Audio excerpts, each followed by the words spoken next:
We're right here in Grand Prairie, Texas. We got a bad blower wheel that is cracked back there. You'll see the piece right here to it.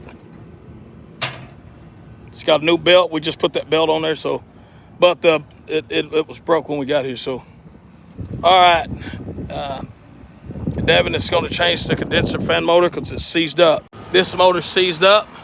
And look like a bunch of them are going out because this one's over here seized up too. So let me show you what we're doing. So you can sometimes you can kick start these things, but it's not good.